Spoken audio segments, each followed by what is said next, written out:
Legal advocate ચેનલમાં આપનું સ્વાગત છે।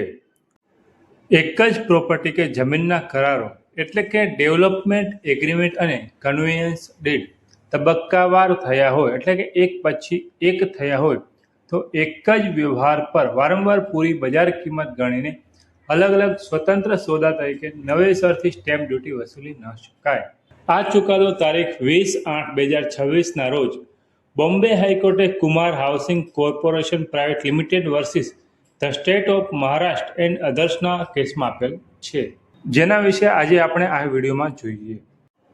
ગુજરાત સ્ટેમ્પ એક્ટ 1958 મૂળ મુંબઈ સ્ટેમ્પ એક્ટની કલમ 4 વેચાણ ગીરો કે પત્તાવટ ના એક જ વ્યવહાર માટે વપરાતા એક કરતાં વધુ દસ્તાવેજો પર લાગુ પડે છે।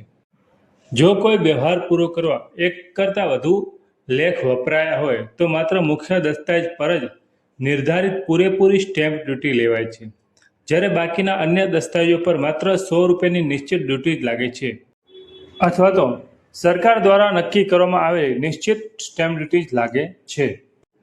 કેસ એવો હતો કે અરજદાર કુમાર હાઉસિંગે પુણેના પાષાણ વિસ્તારમાં આવેલી સર્વે નંબર 138/5ની જમીન ખરીદવા અને વિકસાવવા માટે જમીન માલિક પ્રકાશ પાશંકર અને અન્ય સાથે વર્ષ 1995માં ₹3.12 કરોડનું કન્સિડરેશન અને વર્ષ 1999માં ₹1.88 કરોડનું કન્સિડરેશનમાં ડેવલપમેન્ટ એગ્રીમેન્ટ કરેલા હતા, જેના પર કુલ 5 લાખની સ્ટેમ્પ ડ્યુટી ભરી અને કાયદેસરનો કબજો મેળવેલો। ત્યારબાદ વર્ષ 2003માં કન્ફર્મેશન સપ્લિમેન્ટરી એગ્રીમેન્ટ અને આખરે 2012ના રોજ વિવાદો અને કોર્ટ સેટલમેન્ટ બાદ ફાઇનલ ડીડ ઓફ કન્વેયન્સ નોંધાવવામાં આવી હતી।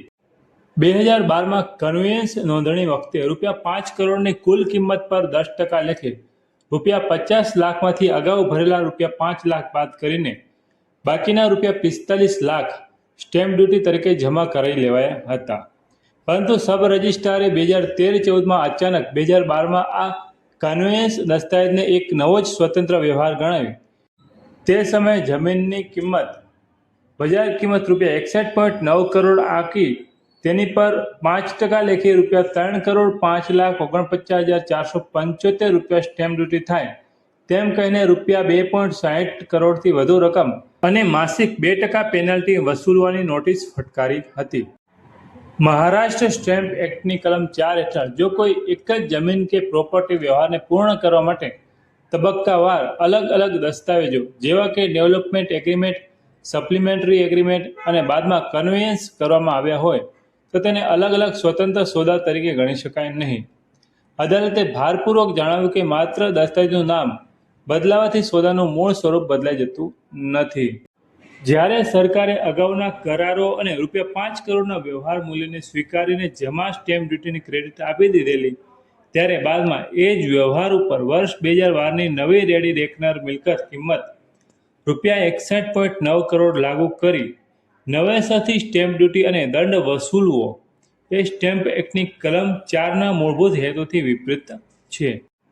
આ કેસમાં બોમ્બે હાઈકોર્ટે કલેક્ટર ઓફ સ્ટેમ્પ દ્વારા જારી કરેલા 19 જુલાઈ 2014ના આદેશ અને ડેપ્યુટી ઇન્સ્પેક્ટર જનરલ ઓફ રજિસ્ટ્રેશનના 16 માર્ચ 2015ના આદેશને સંપૂર્ણપણે ગેરકાયદેસર ઠેરવી અને રદ કરી દીધા। આ આદેશ દ્વારા તંત્ર દ્વારા ડેવલપર પાસે માંગવામાં આવેલી ₹2.60 કરોડની કથિત બાકી સ્ટેમ્પ ડ્યુટી અને દર મહિને 2% લેખે વસૂલવામાં આવનારી કડક પેનલ્ટીની માંગને કોર્ટે કાયદાકીય રીતે અમાન્ય ઠેરવી ફગાવી દીધી અને બોમ્બે હાઈકોર્ટે તમામ દંડ અને ₹2.60 કરોડની રિમાન્ડ નોટિસ રદ કરી અરજદારની રીટ પિટિશન સંપૂર્ણપણે મંજૂર કરી દીધી છે। આપણે આવા જ કાયદાને લગતા વિડીયો તેમજ નવા આવતા જજમેન્ટ લાવતા રહીએ છીએ। જેથી તમે અમારા વિડીયો પસંદ આવ્યો હોય તો લાઈક કરો, શેર કરો અને કોઈ પ્રશ્ન હોય તો કમેન્ટમાં તમે જણાવી શકો છો। થેન્ક યુ, આભાર।